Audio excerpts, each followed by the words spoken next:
नाज़रीन, आवाज़ न्यूज़ में भलीकार आऊं आहियां बिशारत सुमरो आऊं संझा से धल्ला से हेडलाइन सिर्फ।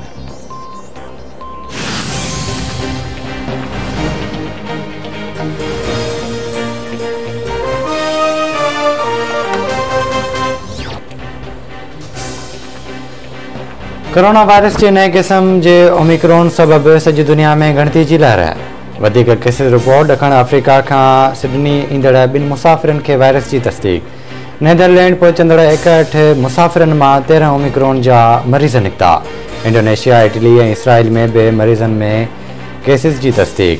बरतानवी वज़ीर आज़म बोरिस जॉनसन अवामी हंधन और सफ़र दौरान मास्क के इस्तेमाल के लाज़मी करार ॾेई छॾियो। सऊदी अरब वधिक 7 अफ्रीकी मुल्कनि ते सफ़री पाबंदियूं लगाए छॾियूं।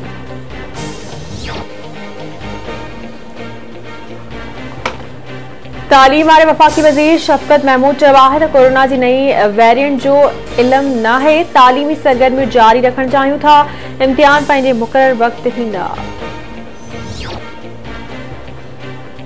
मुल्क में कोरोना वायरस विगे नव मरीज़ फौतुनि जो अंग 28,708 थी वियो। 24 कलाकनि दौरान कोरोना वायरस जा 176 नवा केस रिपोर्ट। कोरोना वायरस की शरह 0.59% रही।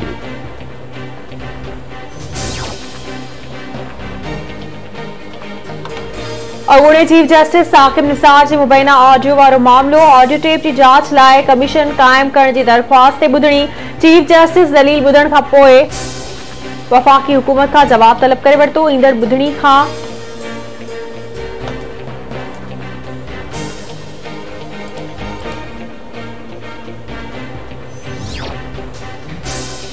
कराची के इलाके लांढी में 2 कोस्टरनि में टक्कर। 3 ॼणा फौत, 5 ज़ख्मी। दौलतपुर में बाईपास ते अणॼातल गाड़ी जो टक्कर लगण सबब पीरसन फो थी वियो।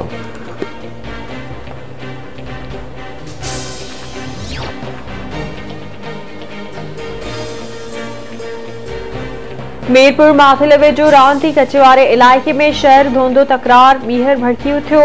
3 ॼणा मारिजी विया, 1 ज़ख्मी। धोंदो बिरादरी जा 2 ऐं शहर बिरादरी जो 1 नौजवान मारिजी वियो। ॿिन्ही हंधनि में फायरिंग जो सिलसिलो हलंदड़ इलाइक़े में दहकाव।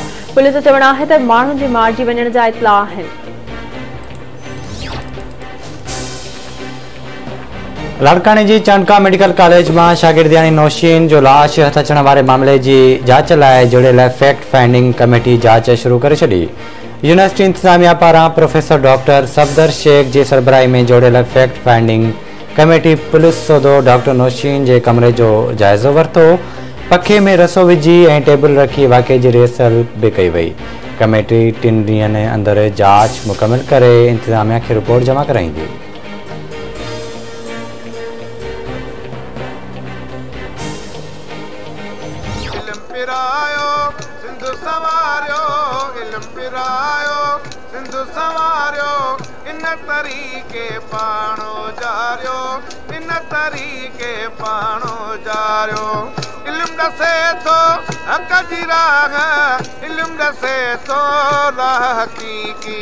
ज़हन में तेजा दिया बारियो, ज़हन में तेजा दिया बारियो, इन तरीके पाणो जारियो।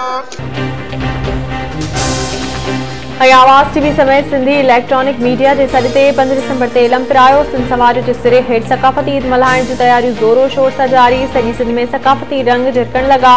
सिंधवासिन पारां सकाफ़ती ॾियारो भरपूर नमूने मल्हाइण जो वचन। सिंध के नंढनि वॾनि शहरनि में सकाफ़ती प्रोग्राम, मच कचहरियूं ऐं जागरता रैलियूं कढण जो सिलसिलो भी जारी।